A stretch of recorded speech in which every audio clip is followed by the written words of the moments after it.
Le consul général du Burkina Faso en Côte d'Ivoire, Benjamin Nana, a été distingué par la Fondation internationale pour la presse, la paix et le développement en Afrique en qualité d'ambassadeur pour la paix pour toute l'Afrique, du développement durable et de l'intégration africaine.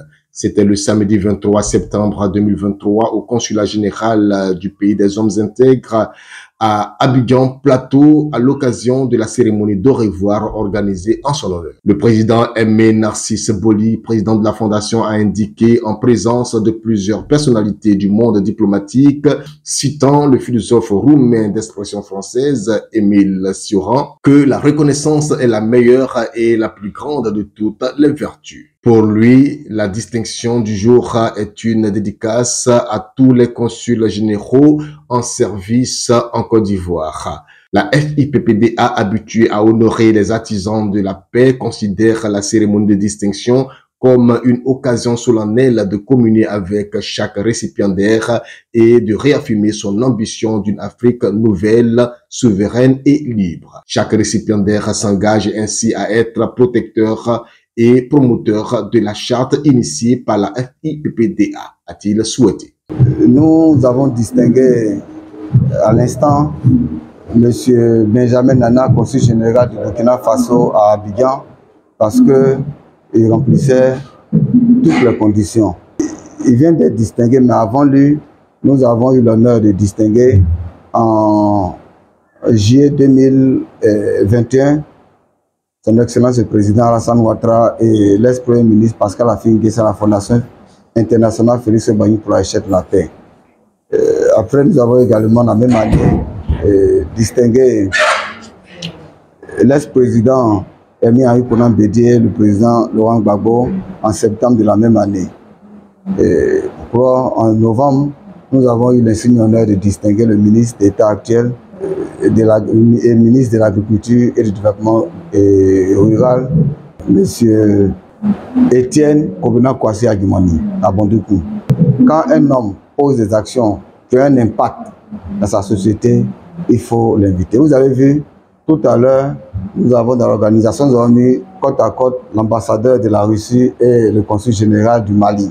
C'est une cérémonie d'excellence au service de la paix, de la fraternité sans frontières, du renforcement de la cohésion sociale au plan local, national et international. Parce que pour nous, si nous rêvons d'une Afrique merveilleuse, une Afrique libre, souveraine, nous devons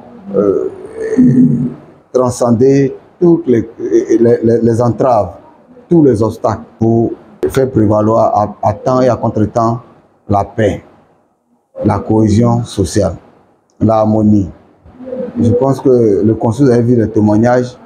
Il y a eu plusieurs dizaines de témoignages qui unanimement reconnaissaient les qualités exceptionnelles du consul général du Burkina Faso.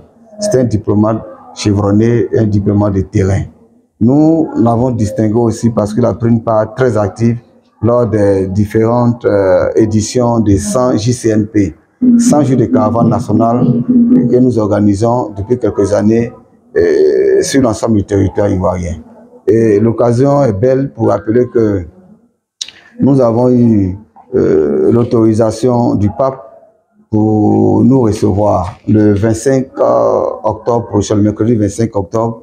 J'accompagnerai à ma qualité de chef de délégation quelques minutes, notamment le ministre de la Réconciliation et de la Cohésion nationale, la ministre de la Fonction publique, la ministre de la Solidarité, de la lutte contre la pauvreté, Miss Belmont Godot, et pour accompagner le ministre de la Santé et le ministre de la Communication.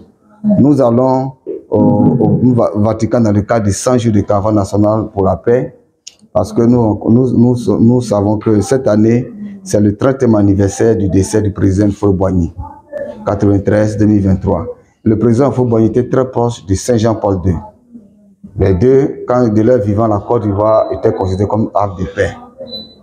Nous allons faire un pèlerinage sur la tombe de Jean-Paul II, mais aussi célébrer une messe pour la paix en Côte d'Ivoire, demander aussi au pape de prier, de continuer à prier pour la paix en Côte d'Ivoire et dans le monde. L'occasion a été mise à profit par M. Boli pour distinguer le maire Ewo Jacques du Plateau à travers un diplôme pour sa participation à la dite cérémonie. Diplôme reçu par sa représentante.